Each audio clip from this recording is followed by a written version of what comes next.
So Wall Street takes out a ton of credit, makes great deals, and grows tremendously rich, and then pays it back. The investors see this and want a piece of the action, and this gives Wall Street an idea. They can connect the investors to the homeowners through mortgages. Here's how it works. A family wants a house, so they save for a down payment and contact a mortgage broker. The mortgage broker connects the family to a lender who gives them a mortgage.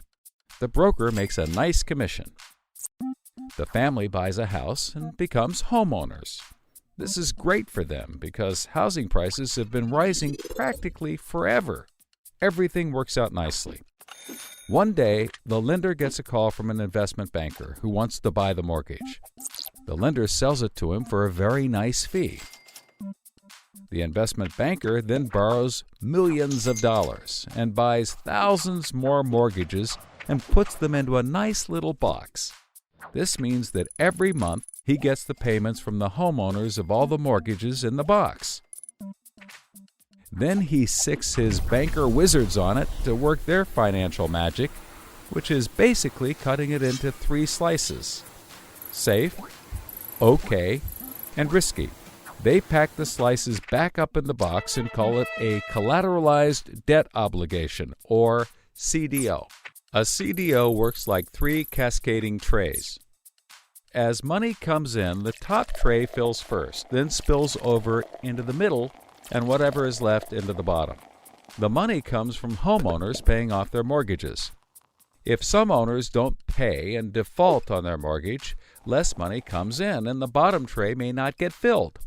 This makes the bottom tray riskier and the top tray safer. To compensate for the higher risk, the bottom tray receives a higher rate of return, while the top receives a lower, but still nice return. To make the top even safer, banks will insure it for a small fee called a credit default swap.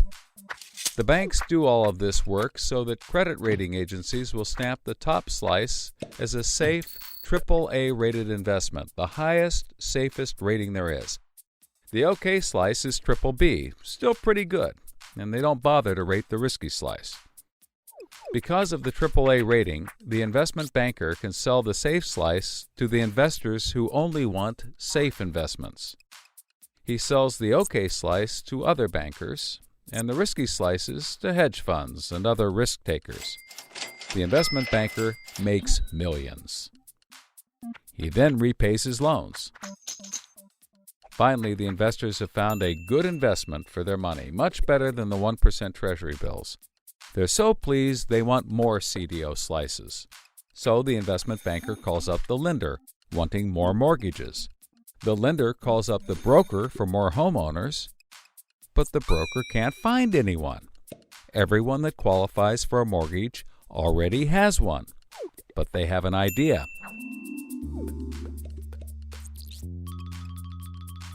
When homeowners default on their mortgage, the lender gets the house, and houses are always increasing in value. Since they're covered if the homeowners default, lenders can start adding risk to new mortgages, not requiring down payments, no proof of income, no documents at all. And that's exactly what they did. So instead of lending to responsible homeowners, called prime mortgages, they started to get some that were, well, less responsible. These are subprime mortgages. This is the turning point. So, just like always, the mortgage broker connects the family with a lender and a mortgage, making his commission. The family buys a big house. The lender sells the mortgage to the investment banker, who turns it into a CDO and sells slices to the investors and others. This actually works out nicely for everyone and makes them all rich. No one was worried because as soon as they sold the mortgage to the next guy, it was his problem. If the homeowners were to default, they didn't care. They were selling off their risk to the next guy and making millions, like playing hot potato with a time bomb. Not surprisingly, the homeowners default on their mortgage, which at this moment is owned by the banker. This means he forecloses and one of his monthly payments turns into a house. No big deal. He puts it up for sale. But more and more of his monthly payments turn into houses. Now there are so many houses for sale on the market, creating more supply than there is demand, and housing prices aren't rising anymore. In fact, they plummet. This creates an interesting problem for homeowners still paying their mortgages.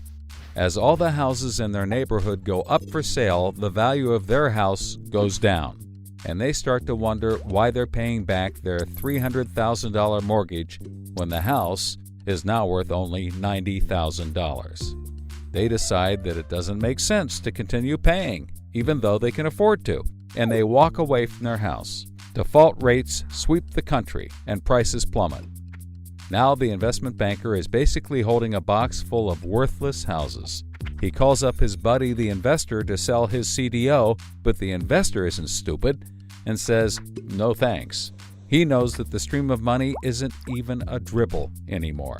The banker tries to sell to everyone, but nobody wants to buy his bomb.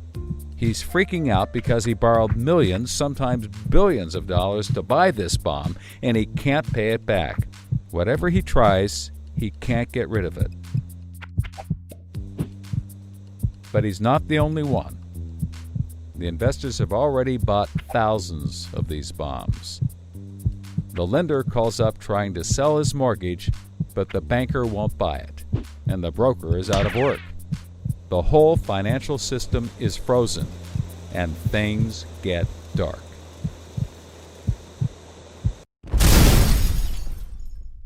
Everybody starts going bankrupt.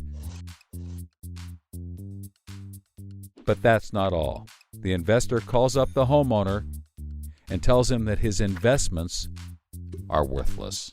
And you can begin to see how the crisis flows in a cycle. Welcome to the crisis of credit.